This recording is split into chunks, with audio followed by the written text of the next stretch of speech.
Bom, pessoal, bom dia, boa tarde, boa noite, né? A depender da hora que vocês que estão assistindo a aula gravada estejam nos escutando e nos vendo. Nós estamos hoje aqui para fazer uma gravação, para transmitir, né? Estamos ao vivo aqui para transmitir uma aula extra, tá certo? Aula extra temática que eu tive, né? Cuja ideia eu tive esses dias para dar uma dinâmica melhor, uma movimentada melhor, né, nessa reta final, né, para deixar vocês um pouco mais empolgados também, para a gente fazer um contato ao vivo, né, aqui neste momento, e que possam tirar dúvida, que a gente possa perguntar e interagir um pouco mais, já que, como esta aula é direcionada ao público dos cursos essencialmente online, né? A gente nunca, só no começo do ano que eu tive algumas poucas aulas ao vivo, né? Para esse curso, para o curso online. Depois a gente entrou nas gravações das aulas e de lá nunca mais saiu. Então nós não temos encontros ao vivo, né? Estamos tendo agora, depois de muito tempo aí nessa reta final, faltando 4 semanas aí para chegar à prova do Enem, 3 semanas, né? Muito bem, de antemão, quero lhes desejar já muita sorte, né? Muito sucesso aí na prova. Espero que vocês tenham muita paciência para resolver, para escrever a redação. Lembrem-se, né? Revisem os textos que vocês já escreveram, né? Adotem uma postura cautelosa frente ao texto, façam aquilo que for mais simples, porém eficiente, que vocês, com as graças de Deus e também com a competência de vocês vão conseguir, eu tenho certeza, ao passo que também me coloco à disposição para quaisquer dúvidas que vocês tenham, tá certo? E também para quaisquer observações que vocês queiram fazer acerca do curso, desejando firmemente, né, que o curso tenha tido uma boa serventia para todos que aqui estão. Muito obrigado pela escolha de vocês, né, para com o nosso curso. Perfeito. Galera, vamos embora. A obra que eu selecionei para a gente foi esta aí, tá? Claro, eu quero dar essa aula até mais ou menos 2h30, 2h40, certo? Eu quero dar essa aula aí. Agora que são 1h10, né? Então a gente tem aí 1h20, 1h30 aproximadamente de aula. Eu quero gastar todo esse tempo, certo? Analisando os aspectos desta obra, né? Até onde der. Eu também não fichei toda, eu não resumi toda, né? Eu apenas resumi algumas partes, né? A obra tem quase 500 páginas, não tem como a gente ter uma aula avassaladora sobre a análise da obra. E tem mais. O nosso objetivo aqui não é somente analisar a obra, tá certo? A gente não está aqui essencialmente para só analisar a obra. A gente está aqui também para manter, né, as relações temáticas da obra com possíveis temas de Enem. Então, o recorte que eu fiz da obra especificamente foi um recorte que privilegiou, certo? Um possível ou uns possíveis usos dessa obra, tá certo? Em uma possível proposta de redação do Enem, tá bom? Então, assim, não é um mero comentário, não é apenas um resumo da obra, para que vocês entendam o que é a obra. Não é somente isso. É também uma formação, aliás, melhor dizendo, é principalmente uma formação de repertório sociocultural para que vocês consigam desenvolver bem, né, quem sabe futuramente aí, numa possível ocasião de prova. Tudo certo?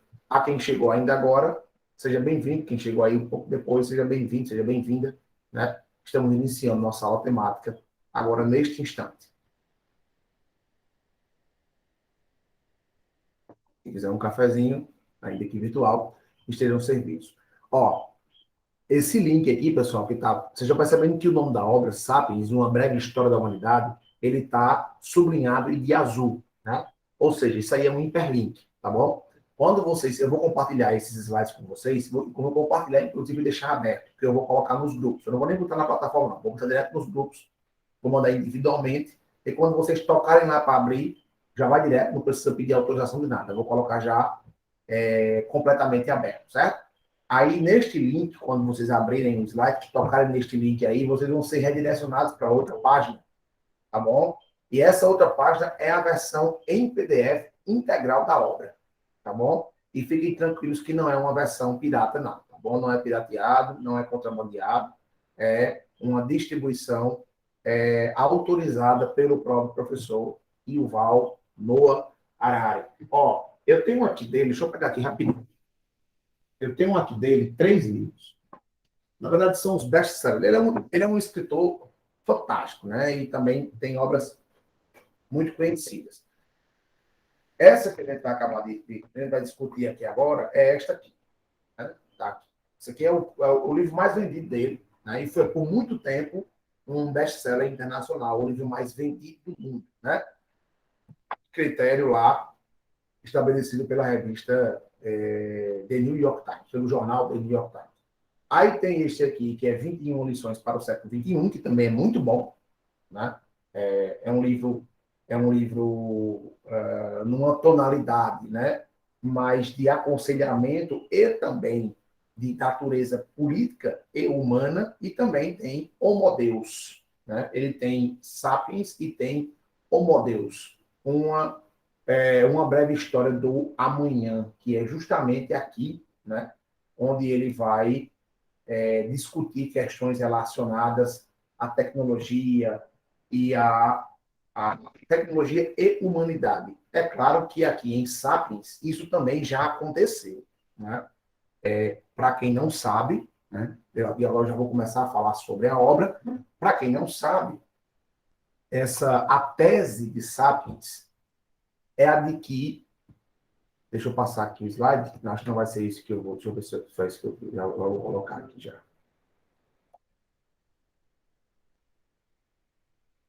Não, não. Então vamos lá. A tese de Sapiens, pessoal, que está ali nas primeiras páginas, é a de que o ser humano, o Homo sapiens, pode ser o último, a última espécie, tá certo? Homo da face da Terra. Porque nós podemos, de acordo com a ótica do autor, lembre-se que tudo que eu estou falando aqui é de acordo com a ótica do autor. Pode ser até que eu faça um comentário específico, que vocês façam algum comentário específico. Mas todas as observações que estão nos slides aí são do livro. Não tem nada autoral meu aí, não. É tudo do livro, tá certo? E o professor Yuval Harari, ele defende que nós poderemos ser a última espécie, né? A última espécie Homo a colocar, né? A colocar a primeira espécie Homo, na verdade, a colocar um fim na perpetuação da espécie, devido justamente à tecnologia. Isso só vai ser melhor evidenciado no final da obra. Né? Então, por que ele está dizendo isso? Porque ele vai mostrando todo o percurso da humanidade. Como foi que, geneticamente, nós conseguimos perpetuar a espécie Homo até chegar onde estamos até hoje, até chegar no patamar em que nos encontramos hoje. Né? Então, a tese dele, a partir da qual ele vai discutir todas as perspectivas do texto do livro, é justamente esta. Né? E nós, Homo sapiens, podemos simplesmente colocar um fim na humanidade. Por isso que o título do livro é Sapiens, que é uma das coisas que mais causa estranhamento. Né? Uma das coisas que mais causa estranhamento. Professor, por que o título do livro é Sapiens e não Homo sapiens? Porque é justamente isto. Né? A tese dele, a tese do livro, é justamente a de que nós nós estamos fadados a colocar um fim na espécie Homo, na humanidade, e deixar somente a sapiência, a inteligência, a partir justamente da análise da tecnologia. O mais forte, né, a maior fonte de estudo do professor Yuval Harari é justamente a fonte de estudos voltadas à tecnologia. E ele tem uma entrevista, inclusive, que ele veio aqui para o Brasil, né? Aí deu uma entrevista em Jô Soares, faz um certo tempo, já o programa do Jô Soares ainda existia. Eu não sei se foi do Jô Soares ou se foi do Fantástico. Um dos dois. Foi uma entrevista na Globo que ele deu. Né? E aí ele vai comentar exatamente isso. Foi no Fantástico mesmo, a hora que eu estou me lembrando, foi no Fantástico. Aí ele vai comentar exatamente as questões voltadas à tecnologia, né? Então ele não tem celular, por exemplo, não utiliza nenhum tipo, ele não tem nem celular, né? Nem rede social, ele não tem celular mesmo, né?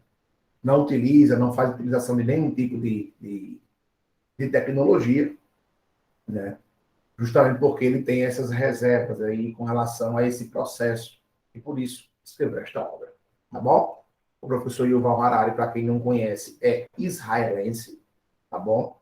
Ele é professor da Universidade de Tel Aviv, em Israel, né? Atualmente é professor da Universidade de Tel Aviv, capital de Israel.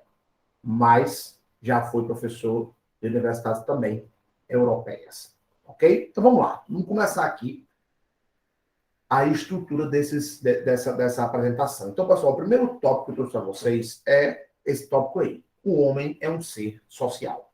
É bem verdade que vocês já têm outros filósofos e outros pensadores que dizem a mesma coisa. Aristóteles, por exemplo, era um que dizia isso, né? Rousseau era outro que dizia isso, né? Deixa eu ver, outro contratualista que falava isso. Tem também Rousseau, nós temos Thomas Hobbes, Locke, Rousseau, são todos filósofos que tratam o homem com essa capacidade, né, de essa necessidade de ser social. Então, o professor Yuval Harari também não diverge desses filósofos defendendo isso, né? E aí eu trago para vocês essa frase, né, genérica, que trata da circunstância, da abordagem feita, e trago um trecho, né? Ou um trecho, ou um resumo feito por mim mesmo do que foi que ele defendeu. Então, olha só. O fato de o ser humano nascer prematuramente é o primeiro sinal de que somos sociais. Após parir, nos primeiros sapiens, era necessário uma tribo para criar o nascido. A evolução, assim, favoreceu aqueles capazes de formar fortes laços sociais. Além disso, como os humanos nascem subdesenvolvidos, eles podem ser educados e socializados em medida muito maior que qualquer outro animal. É bom que fique claro, não que isso seja algo assim, meu Deus, muito relevante, se você não souber disso, você não consegue entender a obra. Mas é bom que fique claro que o professor Yuval Harari é ateu. E, além de ser ateu, ele tem a visão unívoca evolucionista. Ou seja, a visão de que a evolução e a criação são incompatíveis. Beleza? O que não é verdade, mas eu não vou entrar nesse mérito agora. Eu não vou discutir isso agora, porque eu não vou misturar aqui o objetivo da aula com outras análises do ponto de vista teológico e filosófico. Mas o professor Yuval Harari se filia, né, à ideia de que a ideia da evolução como sendo uma perspectiva única, tá certo? Então, nós somos produtos essencialmente da biologia. Não há criacionismo, não há deísmo, teísmo, como queira, nem nada dessa natureza. Por que eu estou dizendo que isso? Por que eu estou fazendo esse comentário? Né? Muito embora eu tenha dito que ele se torne, em alguns momentos, até irrelevante. Mas não é tão irrelevante assim. Porque você vai perceber que a discussão feita pelo professor é toda voltada para a ciência biológica, tá certo? A constituição biológica do indivíduo e o seu percurso de evolução perante os outros homens. E também, em alguns momentos, ele faz inúmeras análises, inúmeros comentários que são incompatíveis, tá certo, com outras ideologias teológicas, principalmente para quem é religioso, né, para quem é cristão. Então, a perspectiva do professor Yuval Harari, por várias vezes, termina indo de encontro a isso.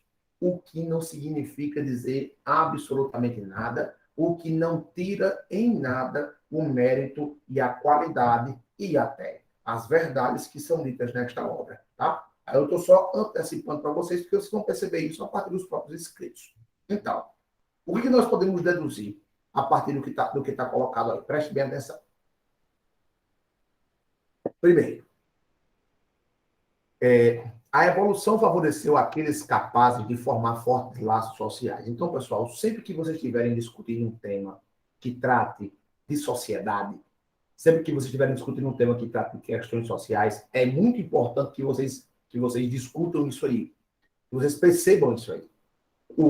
A evolução, veja que ele diz, a evolução favoreceu aqueles capazes de formar laços sociais. Então, ele é muito claro quanto a isso, né? Então, aquelas pessoas que são mais sociáveis, aquelas pessoas que têm maior capacidade de convivência, foram favorecidas pela evolução. Por quê? Porque os primeiros sapiens, ou as primeiras, né? As primeiras mulheres a parir, a terem filhos, elas só conseguiram criar os seus filhos e criar, que eu digo fazer com que eles nascessem e conseguissem sobreviver, porque não existia, a ciência médica era completamente inexistente. Inclusive, até, né, a maior quantidade, que são um dado que ele traz, a maior quantidade de mortes de crianças, né, e de mães, né, da humanidade até a Revolução Agrícola, e nós vamos conversar um pouco sobre a Revolução Agrícola daqui a pouco, era justamente no parto, né, devido às condições em que as mulheres se encontravam. Depois, os motivos foram modificados, e a gente vai conversar também sobre isso daqui a pouco. Então, além disso, como os humanos nascem subdesenvolvidos, presta atenção nisso aí, viu? Eles podem ser educados e socializados em medida muito maior que qualquer animal. O que a gente pode deduzir a partir disso? Que o ensino, que a educação, que o contexto em que os indivíduos se encontram, né, facilita, né, a convivência e, por conseguinte, o aprendizado. Então, se o ser humano nasce com o cérebro subdesenvolvido, justamente para poder desenvolver, e é por isso que nós nascemos tão pequenos, com a cabeça tão reduzida, inclusive com o crânio ainda para fechar, né? É porque nós vamos crescendo e o crânio, juntamente com o cérebro, vão crescendo juntos. Se você perceber, por exemplo, o nascimento de qualquer outro animal, você percebe quem aqui eu acho que só tem nordestino, imagino, não sei se tem alguém que não é do Nordeste, mas se vocês, o pessoal que é nordestino que está aqui, né, e que já conseguiu presenciar, ou que já deve ter noção de como é o nascimento, por exemplo, de um cabrito. O nascimento, por exemplo, de um garrote, um filho de uma vaca. Eles já nascem andando, né? Já nascem em tamanho considerável, já nascem em peso considerável. Então, os demais mamíferos, que não somos nós, já nascem praticamente prontos. Só vão crescer um pouco mais, adquirir um pouco mais de imunidade, mas também morrer muito mais rápido. Nós não. Nós, de fato, somos a evolução em pessoa, certo? A gente nasce pequeno, indefeso, com o cérebro pequeno, a cabeça pequena, mas nós temos capacidade de evoluir e, inclusive, de dominar os animais. Então, essa reflexão é justamente a que mostra que a educação, ela é o indivíduo, né, o Homo sapiens, ele é completamente moldável aos ensinamentos que lhe são passados, aos ensinamentos que estão ao seu redor, justamente pelo fato de ele nascer subdesenvolvido. Então, se forem convidados, se vocês tiverem, né, necessidade, né, de falar sobre esse tipo de tema, estão aí com o repertório pronto. Tanto da parte da socialização, quanto da parte também da educação. Então, um dos temas sobre os quais nós produzimos, pessoal, principalmente vocês que estão aí do extensivo e do semi-extensivo, né, já estão conosco há um bom tempo,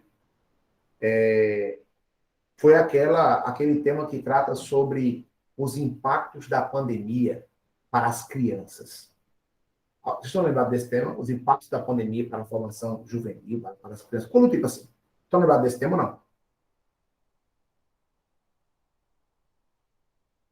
a gente produziu um tema desse, né? Um tema sobre os impactos da pandemia para os impactos da pandemia para a formação educacional das crianças, a formação das crianças, uma coisa do tipo assim, certo?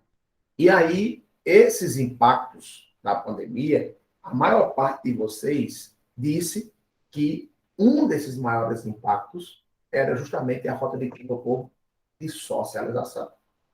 A falta de socialização que gerou outras consequências para o indivíduo, que gerou outras consequências para a criança.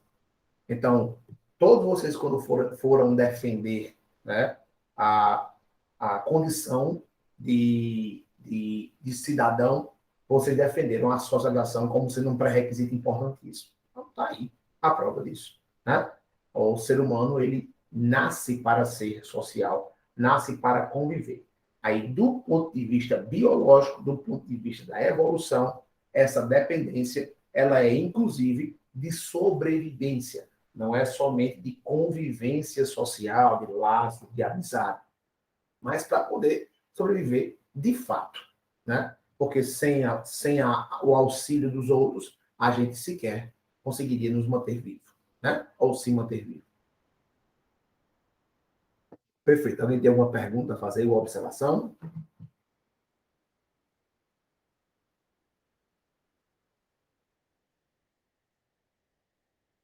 Tranquilo?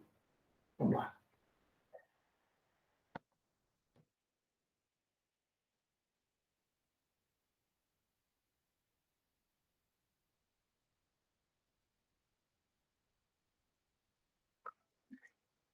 Homo sapiens, outra condição nossa exposta pelo professor Yuval Harari.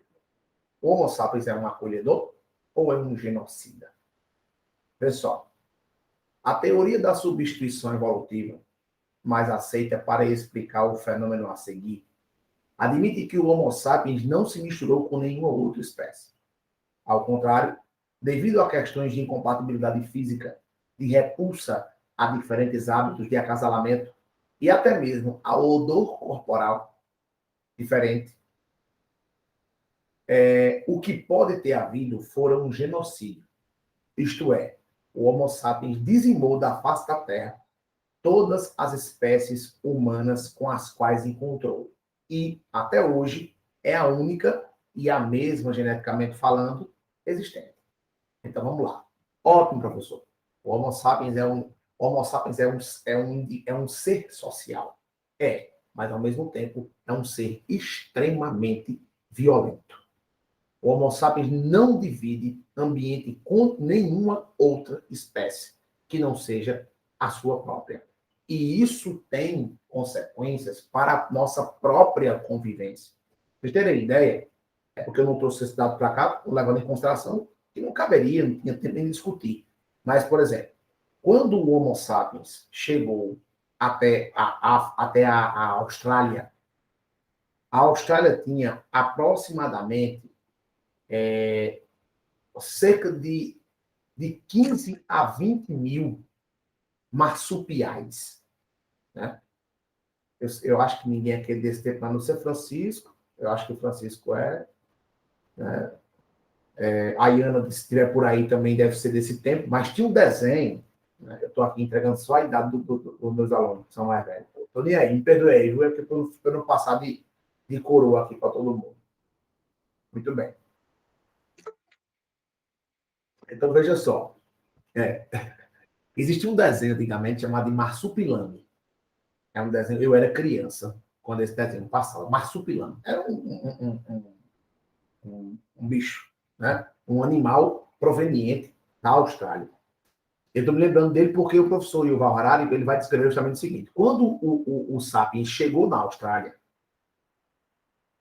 que a gente hoje conhece, onde hoje, né, é a Oceania, que na época não existia, inclusive não existia nem a América, né, na ocasião a qual me refiro, tinha cerca de 50 mil marsupiais, certo? Cerca de 50 mil marsupiais, com apenas 6 meses de instalação, certo?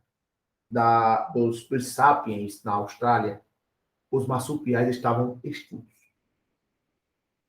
Extintos, não tinha mais nenhum, nem para o cabo fazer um churrasco.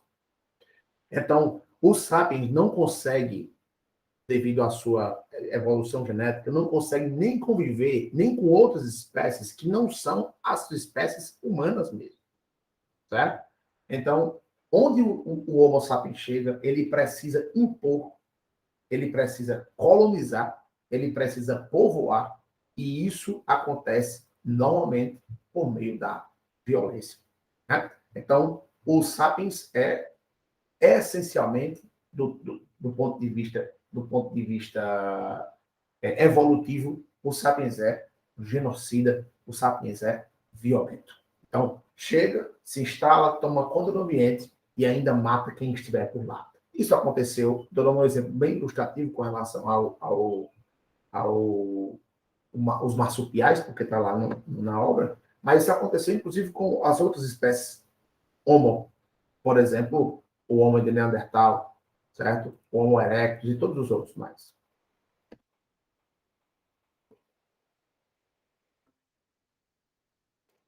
Muito bem. Outro tópico que merece a atenção da gente, galera, presta atenção nisso aqui, é a revolução cognitiva e o uso da linguagem. Esse tópico também merece uma discussão muito massa da nossa parte. A revolução cognitiva e o uso da linguagem. Professor, o que é a revolução cognitiva? A revolução cognitiva é o momento em que os estudos antropológicos perceberam que os sapiens existia uma explicação para essa perpetuação dos sapiens até hoje. Porque nunca uma espécie durou tanto na história da humanidade quanto nós estamos durando. E aí, os estudos antropológicos, né, vão procurar as explicações pelas quais o sapiens conseguiu se dar tão bem nesse processo de evolução. E aí, eles chegam a algumas constatações. E o professor Yuval Harari traz uma delas, que é justamente a revolução cognitiva. Professor, por que revolução cognitiva? Lembre-se que toda revolução implica mudança. Toda revolução implica mudança, implica modificação. Então, a revolução cognitiva é uma modificação completa, uma modificação muito forte, certo?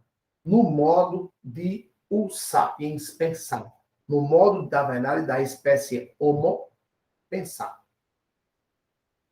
Até os sapiens, os demais Homo não tinham a habilidade de pensamento que os sapiens tinham. Veja bem, no trecho aí. Qual o segredo do sucesso dos sapiens? Como conseguimos nos instalar tão rapidamente em tantos habitats diferentes e tão diversos em termos ecológicos? A resposta mais provável é propriamente aquilo que torna o debate possível. O Homo sapiens conquistou o mundo, acima de tudo, graças à sua linguagem única. Então, veja, o sapiens fez o que fez, chegou onde chegou, justamente por causa do uso da linguagem. E aí, galera, isso nos traz uma implicação. A implicação que nos traz justamente como essa linguagem ela foi utilizada.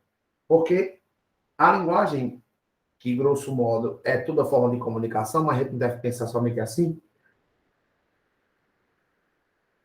A linguagem instituída, a linguagem utilizada pelos Homo sapiens, né, foi justamente ela que fez com que a espécie perpetuasse. Porque o sapiens conseguiu pensar como ninguém havia pensado até o momento. Repara nos trechos que eu selecionei para a gente aí. Após a revolução cognitiva, a fofoca ajudou o Homo sapiens a formar bandos maiores e mais estáveis. Mas até mesmo a fofoca tem seus limites. Pesquisas sociológicas demonstram que o tamanho máximo natural de um grupo unido por fofoca é de cerca de 150 indivíduos. A maioria das pessoas não consegue nem conhecer intimamente nem fofocar efetivamente sobre mais de 150 seres humanos. Então, o Sapiens já desenvolveu uma coisa que os outros seres não tinham. Primeiro, os gorilas, por exemplo, minha gente, eu estou dizendo a vocês, tudo que eu estou falando aqui está na obra, tá certo? Tudo que eu estou falando aqui está na obra, mas eu não tenho condição de colocar tudo isso aqui nessa exposição, porque senão não tem fim. Os gorilas, por exemplo, os macacos de modo geral, gorilas, chimpanzé, sobretudo, para eles poderem acasalar, para que um macho consiga copular uma fêmea no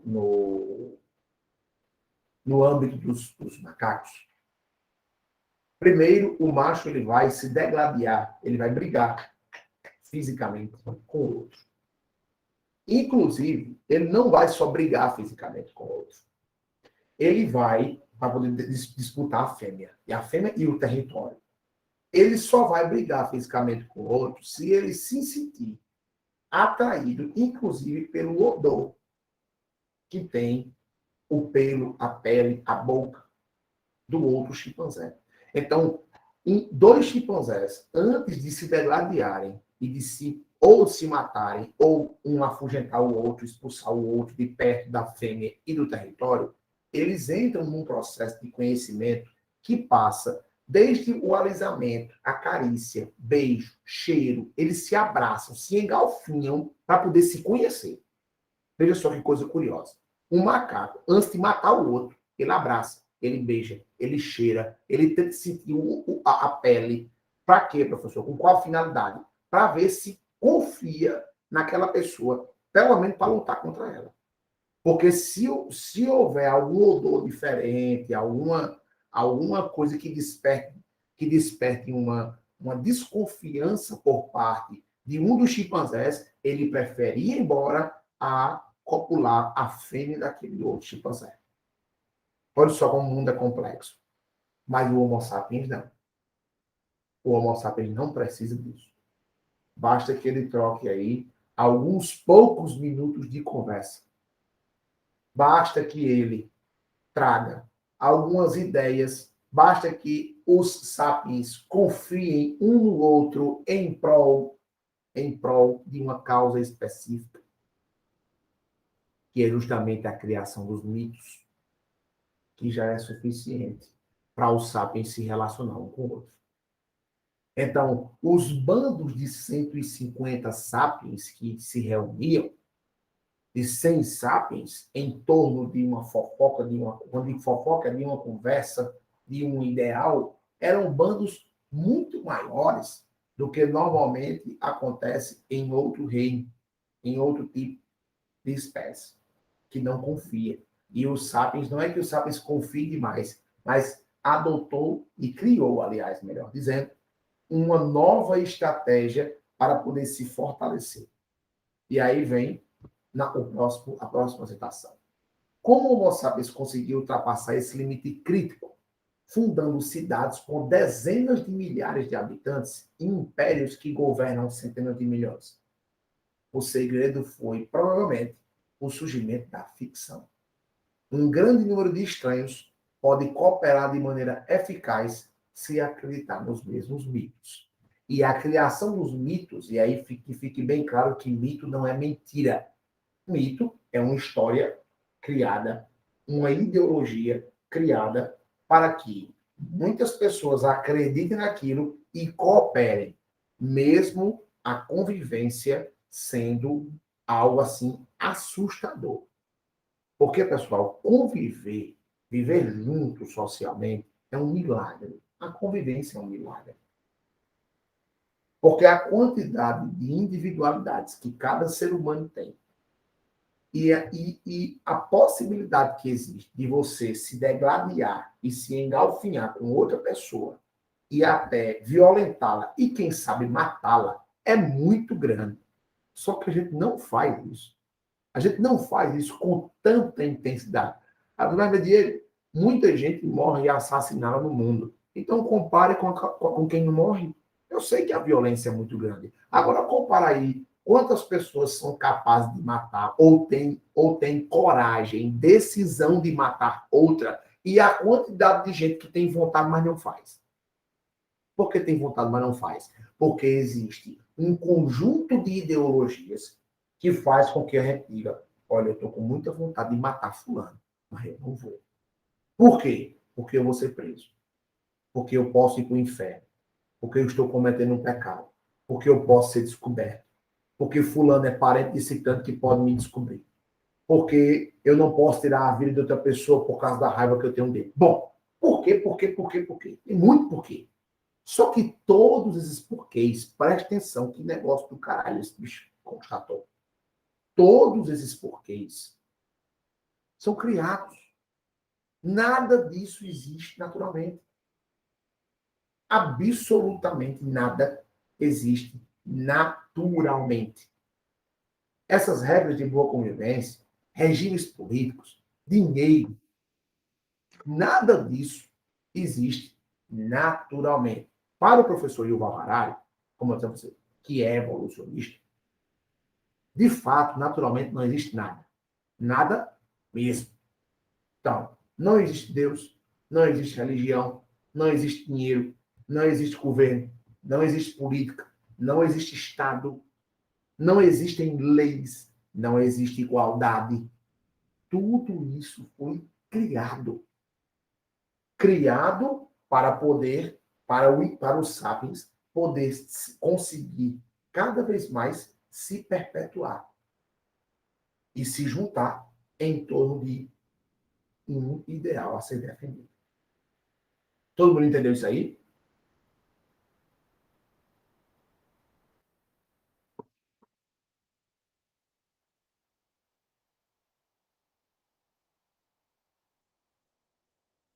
Cadê o resto do povo, hein?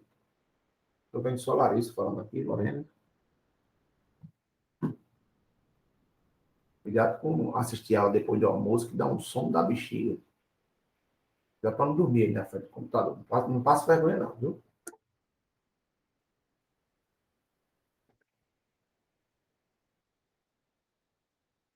Vamos embora. Os hábitos hereditários dos nossos ancestrais. Isso aqui também cabe uma discussão interessante para a gente. Principalmente para a gente, volta a dizer, né? O tempo todo fazendo ponto com algum possível tema de redação do Enem.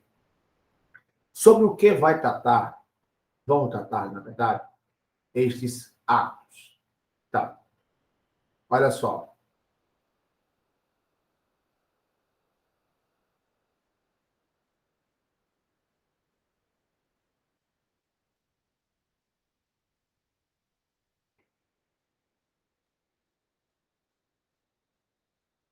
Pessoal, a gente tem aqui por que, por exemplo, as pessoas se regalam com alimentos altamente calóricos que tão pouco fazem bem aos seus corpos. Ixi, estou falando isso, estou com uma fome do cacete. Por que as pessoas se sentem tão bem comendo comidas calóricas? É claro que isso tem uma explicação biológica, tem uma explicação fisiológica para a coisa. Mas, para o professor Yuval Harari, também tem uma explicação evolutiva. Larissa e o pastel dela lá do ponto do ônibus. Ó, olha para cá. Galera, lembra aí, viu? Temas como obesidade, sedentarismo, obesidade infantil, obesidade adulta, maus hábitos alimentares, problemas de saúde geral derivados de maus hábitos nutricionais podem ser utilizados como um tema como esse. Um caçador-coletor típico de 30 mil anos atrás só tinha acesso a um tipo de comida doce, frutas maduras. Se uma mulher da idade da pedra se deparasse com uma árvore repleta de figos, a coisa mais razoável a fazer era ingerir o máximo que pudesse, imediatamente, antes que um bando de babuínos comesse tudo. Hoje, podemos morar em apartamentos com geladeiras abarrotadas, mas o nosso DNA ainda pensa que estamos em uma savana. É isso o que nos motiva a comer um pote inteiro de sorvete, quando encontramos um no freezer e fazê-lo descer com uma Coca-Cola grande.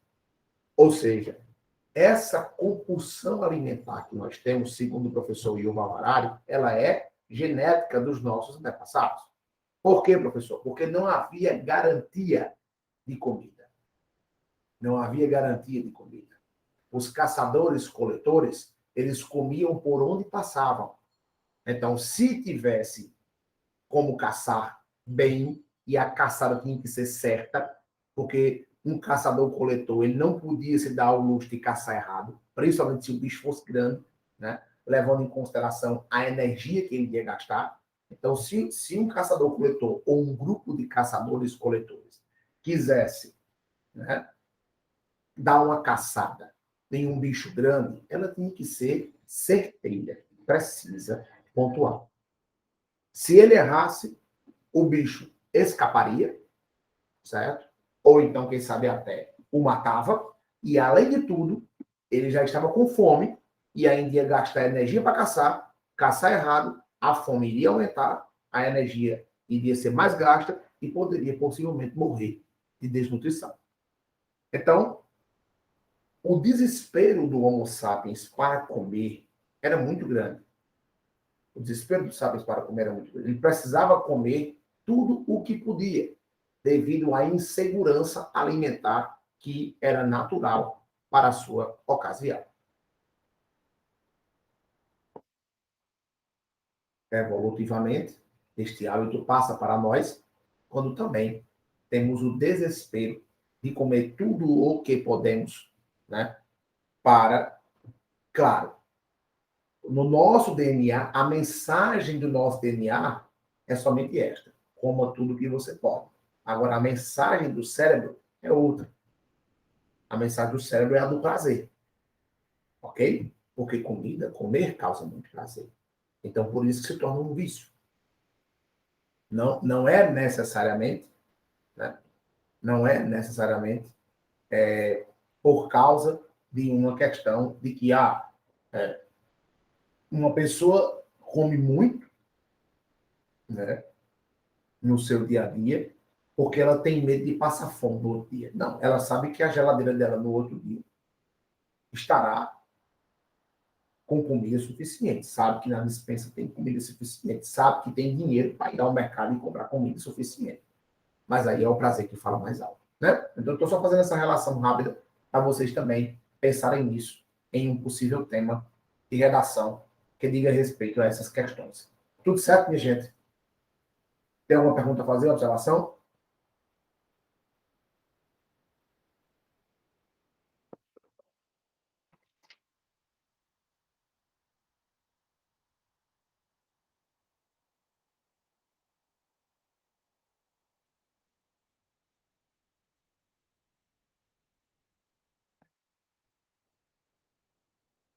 Vamos lá.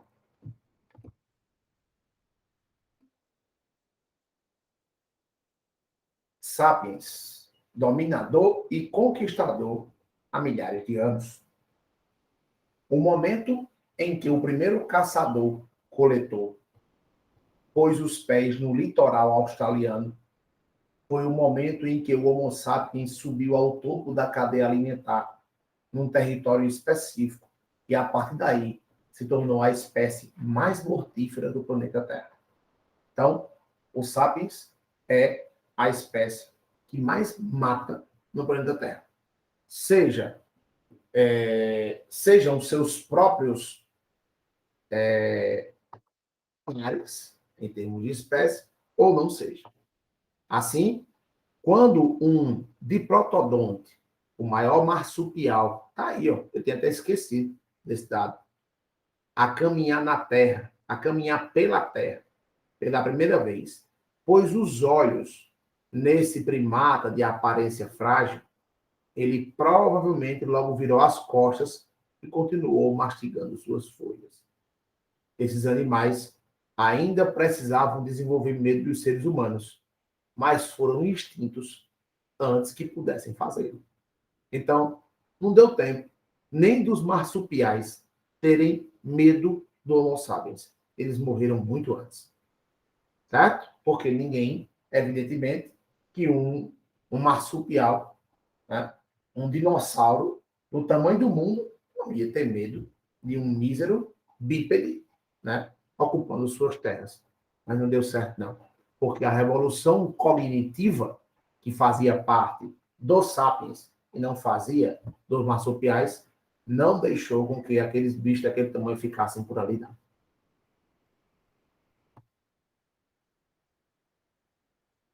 Beleza? Agora, aqui é um tema que merece demais a nossa atenção. É a Revolução Agrícola. A maior fraude da história. Esse é o título, inclusive, da própria sessão, do próprio capítulo. A Revolução Agrícola, a maior fraude da história. Vamos lá. As plantas domesticaram o Homo sapiens e não o contrário. Repara só. O corpo do Homo sapiens não havia evoluído para tais tarefas. Para qual tarefa, professor? Para a tarefa de agricultor. Perceba que ainda há pouco eu estava falando de outra revolução, a revolução cognitiva. Ou seja, quando o sapiens ele passou a usar a sua inteligência, a partir principalmente da linguagem, para poder sobreviver. Com o tempo, a revolução cognitiva deu origem à revolução agrícola. A revolução agrícola foi o quê, professor? Foi a transição de caçador-coletor para agricultor que o Homo sapiens fez. Qual é a diferença? A diferença é que um caçador-coletor, como o próprio nome já está dizendo, é um indivíduo ou um grupo de indivíduos, no caso, um grupo de sapiens, né, que anda pelas savanas, pelos desertos, pelas florestas, pelos continentes, milhares e milhares de quilômetros, comendo aquilo que está disponível naquele momento em que ele está passando pelo aquele local. O que é o agricultor?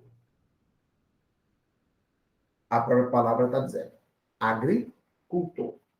Agri é de agro, é de agrário, é de planta, de plantação, de hortaliça, de fruta. Cultor, cultivo. Então, o agricultor, diferentemente do caçador-coletor, o que era que ele fazia? O que é que ele fez e faz até o dia de hoje? Né? O agricultor, ele assentou-se num lugar, pegou um pedaço de terra, plantou algo e estudou aquela planta, aquele terreno, de modo que agora ele, em vez de ser um indivíduo livre para andar, caminhar, para comer aquilo que está disponível, ele se tornou obrigado a ficar refém de uma única espécie ou um único tipo de comida, que são os grãos e os cereais. Por quê? Porque se você cultiva a terra, você precisa cuidar dela. Se você precisa cuidar dela, a sua dedicação para com ela vai ser absurda. Nunca antes vista. Literalmente, nunca antes vista. Porque antes, de fato, não tinha esse tipo de hábito. Então, aí, o corpo do Homo sapiens não havia evoluído para tais tarefas. Quais tarefas, professor? As de agricultor. Estava adaptado para subir em macieiras e correr atrás de gazelas, não para remover rochas e carregar baldes de água. A coluna, os joelhos e o pescoço e os arcos plantares dos humanos pagaram o preço. Estudo de esqueletos antigos indicam que a transição para a agricultura causou uma série de males, como o deslocamento de disco, artrite e hérnia. Primeiro ponto que a agricultura causou, o primeiro malefício que a agricultura causou no Homo sapiens foi a saúde física, né? A saúde física ortopédica, por assim dizer, porque de modo geral só causou mal. Mas um pouco mais à frente vai ser melhor vocês entenderem isso. Mas de modo geral só causou mal, né? A saúde ortopédica foi a primeira. Por quê? Porque os Homo sapiens eles estavam acostumados a subir em árvores, a pegar frutas que estavam ao alcance da sua vista, e depois tiveram que fazer o quê? Que cultivar a terra. Tiveram que se abaixar demais, cavar buraco, quebrar pedra, carregar água para poder aguar, né? Ou irrigar. Aguar é negócio de jeito que é da cidade mesmo, né? Porque quem é do campo chama de irrigar. Irrigar as plantações, né? Para poder nascer e assim por diante, ficar cuidando daquilo ali. Uma dieta baseada em cereais é pobre em vitaminas e sais minerais, difícil de digerir e péssima para os dentes e para as gengivas.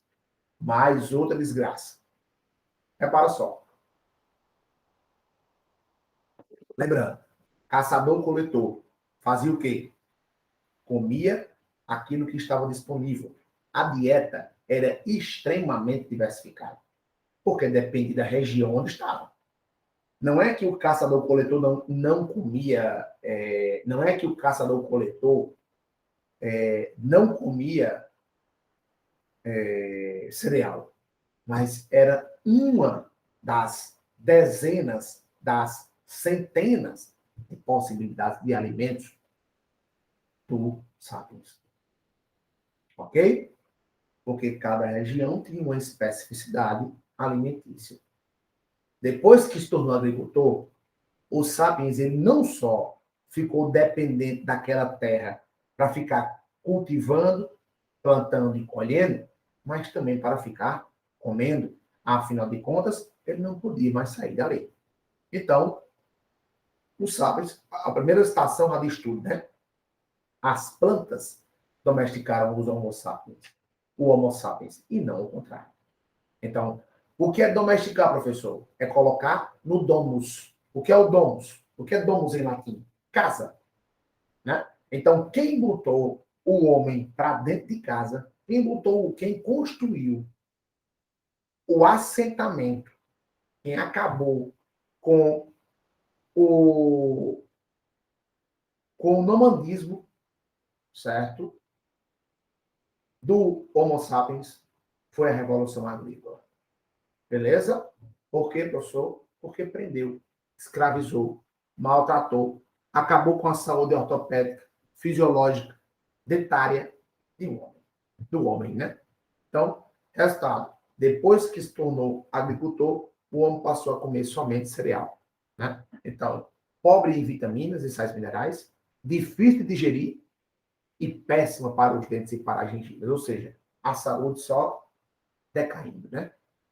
E aí, galera, não preciso nem dizer a vocês da relevância que a agricultura tem para o Brasil, né? Eu não preciso nem dizer a vocês da relevância que a agricultura tem para a nossa economia, primeiramente, né? E para a constituição da alimentação do brasileiro. Então, nós somos alimentados, né, em sua maioria, né, por grãos que são provenientes das nossas plantações. Né? Somos um dos maiores produtores de grãos do mundo.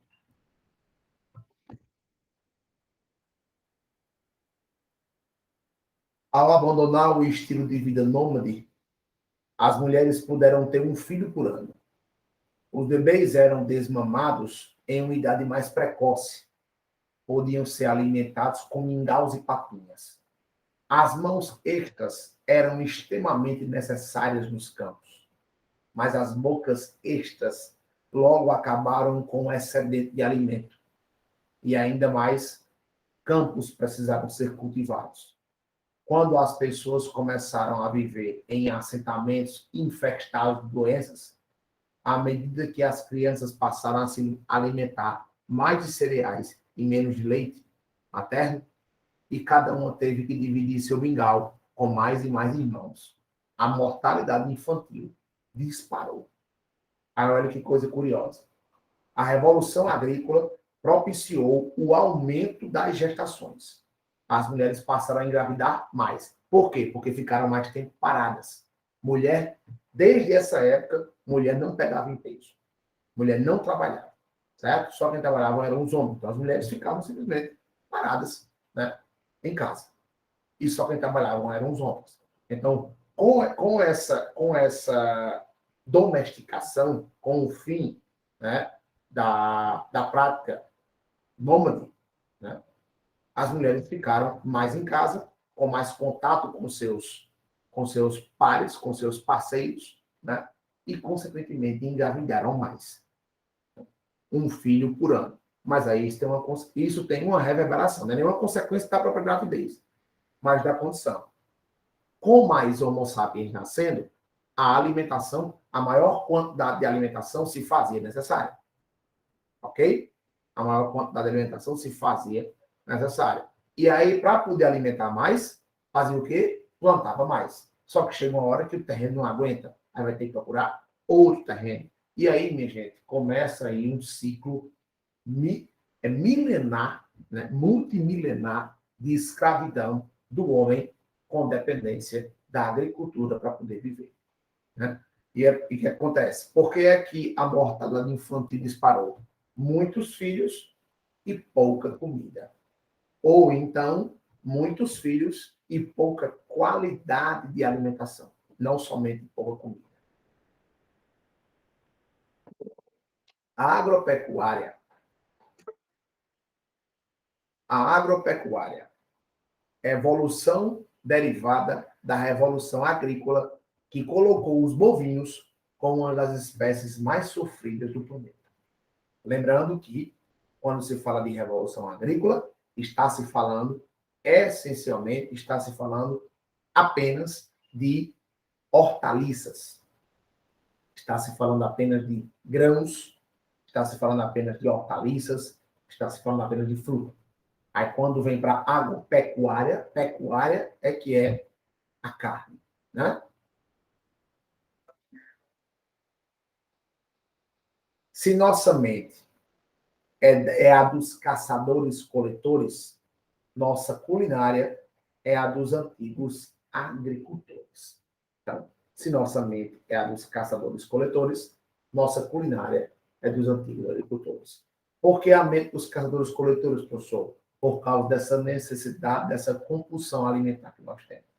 E a culinária dos antigos agricultores. Ou seja, na verdade, a gente tem cabeça de caçador-coletor, mas come aquilo que os agricultores se acostumaram. Tá? Essa frase aí, as plantas domesticaram, o Homo sapiens não encontraram, já estava lá na outra exposição. Olha o que eu coloquei ali em cima. O trigo aumentou a capacidade de alimentar mais pessoas, mas diminuiu a qualidade dessa alimentação. Mais gente comendo e fome ao mesmo tempo, morrendo de inúmeras doenças, inclusive de fome. Bem, gente, olha que paradoxo complexo. A quantidade de alimento subiu.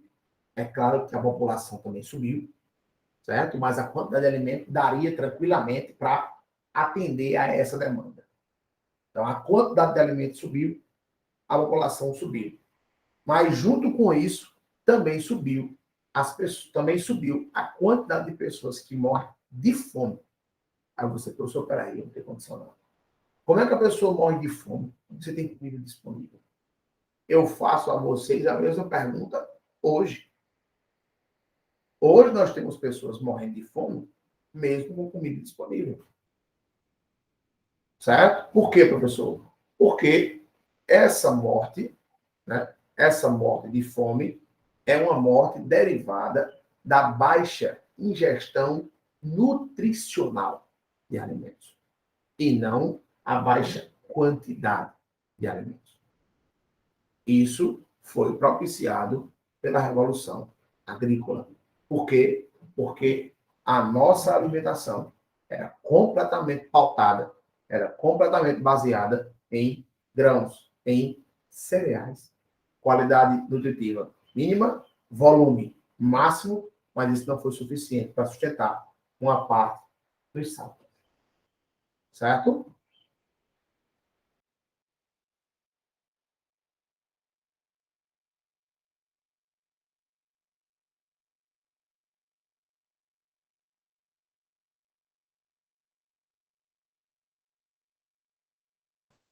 E aí tem um trecho aqui, galera. Ó.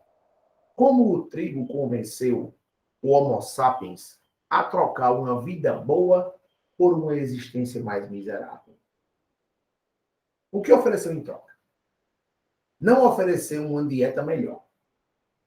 Lembre-se, os seres humanos são primatas onívoros que prosperam com uma grande variedade de alimentos. Antes da Revolução Agrícola, os grãos compunham apenas uma pequena parte da dieta humana. Uma dieta baseada em cereais é pobre em vitaminas e sais minerais, difícil de digerir e péssima para os dentes e para as gengivas. Então, ele ainda está, né, aí nessa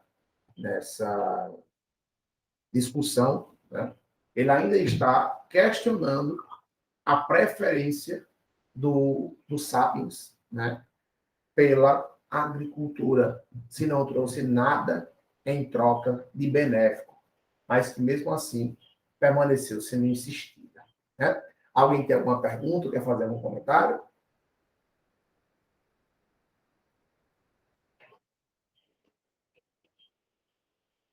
O que é que estão achando aí? Estão entendendo tudo? Me digam aí, por favor.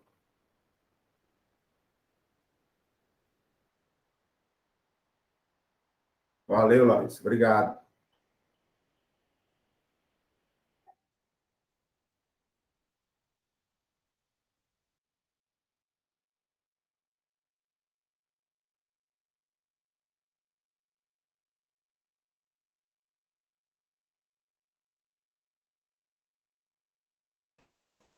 Simbora. Por volta de 13.000 a.C., quando as pessoas se alimentavam coletando plantas silvestres e caçando animais selvagens, a área em torno do oásis de Jericó, na Palestina, podia sustentar no máximo um bando nômade de cerca de 100 indivíduos relativamente saudáveis e bem nutridos. Repare só, 13.000 antes de Cristo, quando as pessoas se alimentavam coletando plantas silvestres, o oásis de Jericó só podia sustentar cerca de 100 indivíduos, saudáveis e bem nutridos. Por volta de 8.500 a.C., lembrando que o tempo antes de Cristo, ele progredia de trás para frente. Né? Então, 8.500 a.C., né? Passaram-se, no caso aí, 4.500 anos. Né?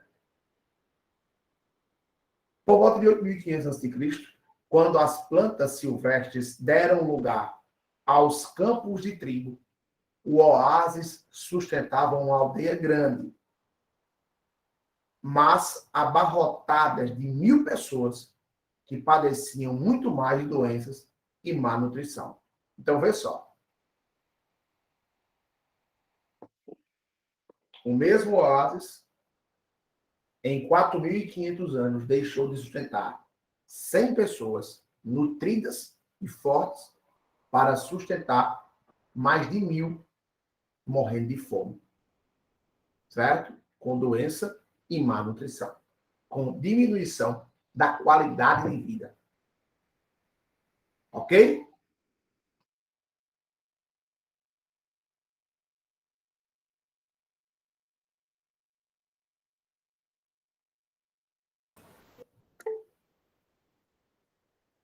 O que significa isso, professor? Significa dizer que houve um aumento dessa dependência, e percebam, pessoal, olhem só a lógica que isso tem. Isso, por exemplo, para uma eventual proposta de redação, falando sobre nutrição, falando sobre alimentação, falando sobre, alimentação saudável, o que quer que seja nessa natureza aí, né? Para uma proposta de redação nesse sentido, né? Para uma proposta de redação nesses termos, nessas condições em que nós estamos discutindo aqui, nós podemos perceber que em alimentação, em nutrição, vale muito mais a qualidade que a quantidade. E a evolução mostra isso. Vale muito mais qualidade do que quantidade. Certo? Então, é muito melhor que você se alimente com uma capacidade nutritiva alta e uma quantidade de alimento baixa do que o contrário. Ok? E agora, neste momento em que nós estamos vivendo, pessoal, um momento de fast food, de comida processada e etc, etc, isso parece fazer muito mais sentido. Comidas hipercalóricas, enlatadas, embutidas, mas que têm uma capacidade alimentícia muito pouca.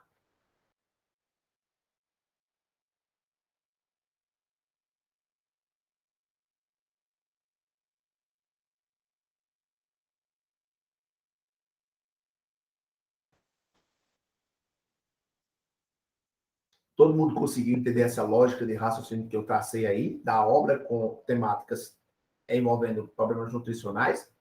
E só para deixar claro para vocês, viu? Tema que nunca caiu no Enem. Tá? Nunca tivemos abordagem do Enem voltada para um tema voltado para a saúde nesse âmbito. Tudo certo?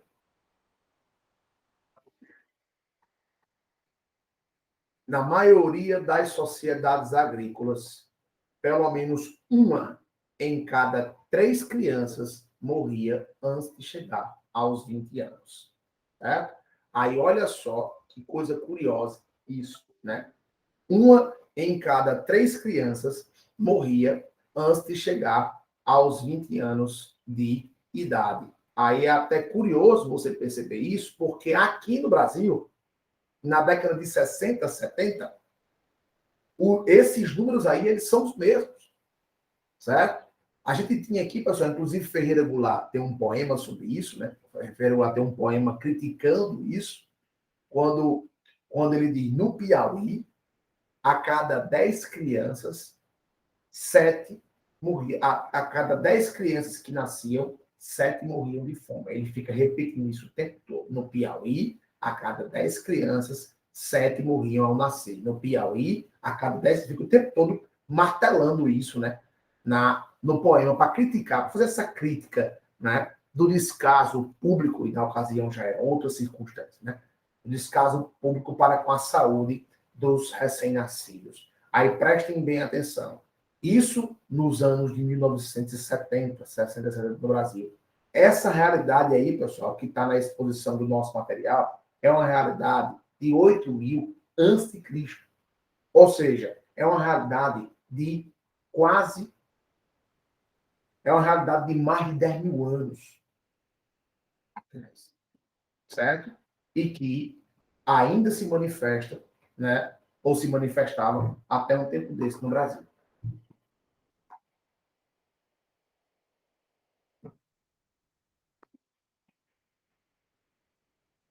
Outra grande vítima da Revolução Agrícola, os animais. E aí, automaticamente, a gente já levanta as anteninhas, né, para possíveis temas que tratem de maus tratos a animais, para possíveis temas que para possíveis temas que tratem de problemas relativos aos animais. A fim de transformar bois, cavalos, jumentos e camelos em animais de carga obedientes, seus instintos naturais e laços sociais tiveram de ser destruídos, sua agressão e sexualidade contidas e sua liberdade de movimento restringida. Os criadores desenvolveram técnicas como trancar animais em jaulas e currais, contê-los com rédeas e arreios, treiná-los com chicotes e aguilhadas e mutilá-los. O processo de domesticar quase sempre envolve a castração dos machos. Isso restringe sua agressividade e permite que os humanos controlem seletivamente a procriação do rebanho. Então, para o professor Yuval Harari, a partir dessa perspectiva evolutiva, a revolução agrícola depois transformou-se em agropecuária, conforme vocês já viram, né? Também trouxe outro ponto muito negativo, que foi a exploração dos animais. Diferentemente, pessoal, não é somente uma questão de consumo de carne animal, é também a necessidade de fazê-los sofrer para poder ter uma produção maior. Porque, perceba, um caçador-coletor, ele caçava o que tinha à disposição. O caçador-coletor caçava o que tinha à disposição. Ok. Se tivesse um bicho, né, à disposição para matar e comer, se faria. Tudo bem. Também, se não tivesse, comeria fruta. Se não tivesse, comeria legume. E assim, poderia. Se não tivesse, beberia só água. Se não tivesse, ficaria com fome. E morreria de fome até, quem sabe, também. Isso também não era algo absurdo, não. Morria-se de fome também. Morrera-se de fome também. Entretanto, com a agricultura, essa coisa não ficou desse jeito. Por quê? Porque todo mundo agora, minha gente, morava em torno dos campos de plantação. Todo mundo estava ali agora. Não tinha mais a dissipação. As responsabilidades das famílias aumentaram muito. As responsabilidades aumentaram muito. Então, quem estava ali ao redor do campo de centeio, como diz a história, né? Quem estava ali ao redor do campo de cereal, de trigo, tinha que sobreviver. E todo mundo tinha que lutar pela sobrevivência de todo mundo. Quando eles começaram a pegar os animais para trabalhar na agricultura e depois, e posteriormente ao trabalho, para também serem sacrificados, eles precisavam cada vez mais. A população aumentando, os sapiens precisavam também de multiplicar a carne disponível. E também verificaram que era um alimento muito rico em nutrientes, em proteínas e em capacidade alimentícia, né? Em fibra alimentícia, né? Em capacidade de saciar. Resultado da história. Não era possível mais deixar os animais crescerem por conta própria. Não era possível mais esperar os animais ficarem velhos para poderem serem consumidos. Então, o que acontecia? Matava quando era novo, castrava para poder diminuir a agressividade e serem mortos com mais facilidade. Também diminuía a produtividade de macho, aumentava a de fêmea para poder reproduzir mais. E tudo isso, né? E também a existência das técnicas, certo? Que fazem com que os animais fiquem mais dóceis e, consequentemente, correspondam melhor àquilo que está sendo solicitado. Então, o resultado disso é o sofrimento aos animais. A primeira vez que o bezerro tem uma chance de caminhar, esticar os músculos e tocar outros bezerros é a caminho do matador. Essa frase aí é pesada, né? Em termos evolutivos, o boi representa uma das espécies de animal mais prósperas que já existiram. Ao mesmo tempo, está entre os animais mais sofridos do planeta. Né? Então, hoje, então, o nosso país é referência, né? Vocês sabem que o Brasil é o maior exportador de carne do mundo, de todas as carnes. Né? O frango, né? As aves de modo geral, mas o frango especificamente. Né? Hoje, para quem não sabe, um frango ele é abatido com 45 dias de vida. Né? E toda a sua alimentação, todo o seu cultivo é feito para que ele chegue aos 45 dias de vida o mais rapidamente possível. Né? Comem 24 horas por dia, alimentando apenas a um estímulo de luz. Né? Sempre que eu conheço isso, eu digo isso porque eu conheço criadores de frango, né, que produzem, inclusive, ovos, galinha, etc. Basta acender a luz. Né? Os frangos, eles comem com estímulo de uma luz quente. Né? Então, tantas vezes sejam necessárias que eles comam no dia, eles comem. Nem que isso, inclusive, possa corresponder à sua morte. Né? Porque existem ocasiões em que galinha e frango comem tanto que morre. A moela fica preenchida, não consegue respirar e termina morrendo. É para vocês terem ideia de como eles são criados. Então, liga a luz, quando o leite começa a comer. E liga a luz, eles param de comer. Liga a luz, começa a comer de novo. E toma água e pronto, e fica ali. Daqui a 45 dias, aí estão prontos para abate. Pode matar, vender e aí aumentar a circulação. Revolução agrícola versus ansiedade. E aí eu já vou me encaminhando para os momentos finais da nossa aula. O futuro nunca foi tão pensado. Repara só que análise do cara esse cara fez da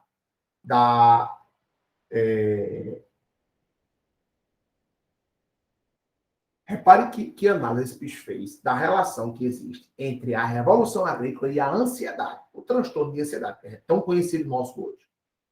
Enquanto o espaço agrícola se reduziu, o tempo agrícola se expandiu. Os caçadores-coletores normalmente não perdiam muito tempo pensando no mês ou no verão seguinte. Os agricultores viajavam em sua imaginação anos e décadas no futuro. Peguei um trecho um pouco maior para que vocês entendam a relação entre revolução agrícola e ansiedade. Segundo o professor Augusto Cury, certamente todo mundo deve conhecer aqui, né? Ele chama a ansiedade de síndrome do pensamento acelerado, SPA. Ou seja, é o excesso de futuro. É a compulsão que nós criamos por pensar demais no futuro, por querer antever o futuro e, mais do que isso, por querer que o futuro aconteça agora. Né? Quem é ansioso aqui sabe o que eu estou dizendo. Os agricultores sempre precisam ter o futuro em mente e trabalhar em função dele. A economia agrícola se baseava em um ciclo sazonal de produção, compreendendo longos meses de cultivo seguidos de breves períodos de colheita. Na noite após o fim de uma colheita farta, os camponeses podiam celebrar tudo o que tinham obtido. Mas dali a uma semana, estavam novamente se levantando ao amanhecer para uma longa jornada de trabalho no campo. Embora houvesse comida suficiente para o dia seguinte, a semana seguinte e até mesmo o mês seguinte, eles precisavam se preocupar com os anos seguintes. A preocupação com o futuro tinha origem não só nos ciclos sazonais de produção, como também na incerteza fundamental da agricultura. Uma vez que a maioria dos vilarejos vivia do cultivo de uma variedade limitada de plantas e animais domesticados, eles estavam à mercê de secas, inundações e pestes. Os camponeses eram obrigados a produzir mais do que consumiam para que pudessem acumular reservas. 100 grãos no silo, frascos de azeite no porão, queijo na despensa e linguiças pendendo nas vigas do telhado, eles passariam fome e anos ruins. E eles estavam fadados a se deparar com anos ruins mais cedo ou mais tarde. Um camponês vivendo com base na suposição de que não haveria anos ruins, não vivia por muito tempo. Ou seja, um camponês, obrigatoriamente, ele tinha que viver pensando no futuro. Porque se ele não fizesse isso, ele não ia conseguir se preparar minimamente, 100% não, porque aí não tem como fazer isso. Mas ele não ia conseguir se preparar minimamente para as intempéries típicas da agricultura. Peste, fome, frio, mudança climática, seca, sol exagerado ou chuva exagerada, e ele tinha que estar o tempo todo pensando nisso, necessariamente. Então, por isso, a presença assídua dessa ansiedade, né? E também, por isso, a dificuldade de se manter uma qualidade de vida com isso. Beleza? E aí, agora, eu vou só anunciar para vocês o que viria na próxima, o que virá nestes outros momentos. Eu não tenho como discutir isso agora, né? Meu tempo está se encerrando. A materialização da revolução cognitiva. Os ideais das sociedades modernas. Professor, a revolução cognitiva fez o quê? Quem é que está lembrado? Revolução cognitiva aumentou a capacidade de o indivíduo criar mitos, criar ideais nos quais muitas pessoas acreditassem para que a perpetuação dos sapiens ocorresse. Tudo certo? Quais são esses mitos das sociedades modernas? Igualdade, justiça, liberdade, direitos, escrita sobreposta à fala. Como assim, professor? Por que é que a gente, pessoal, confia no que está escrito e não confia no que é falado? Porque hoje existe um conjunto de leis que são escritas e não são somente faladas. Por que o que está escrito vale mais do que o que está falado? Porque existem cartórios. Porque eu tenho que me casar com uma pessoa e tenho que registrar isso num papel. Porque eu tenho que comprar um bem e passar esse bem no papel para o meu nome. Eu sei que a gente faz essas coisas hoje em dia e fica tudo por isso mesmo. A gente confia muito mais no que está escrito do que no que está falado. Os testamentos falados não têm valor, só tem valor o que está escrito. Então,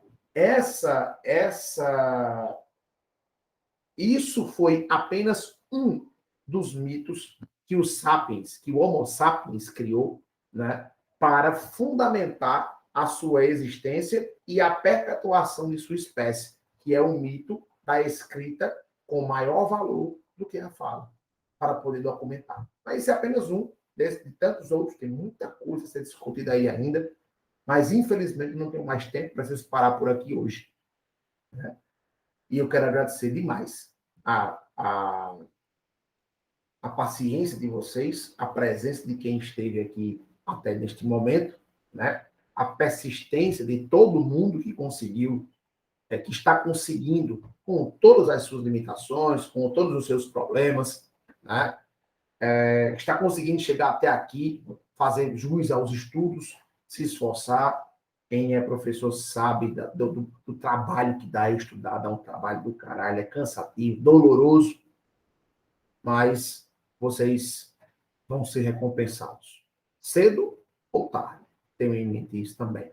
E para estas e para outras tantas ocasiões, eu me coloco à disposição para lhes ajudar. Tá bom? Espero que tenham gostado, espero que tenham entendido, que tenham aprendido alguma coisa. E muito obrigado. Boa tarde para vocês, bom final de semana. Valeu aí a companhia e a participação de quem participou mais efetivamente. Beleza? Valeu, galera. Um abraço.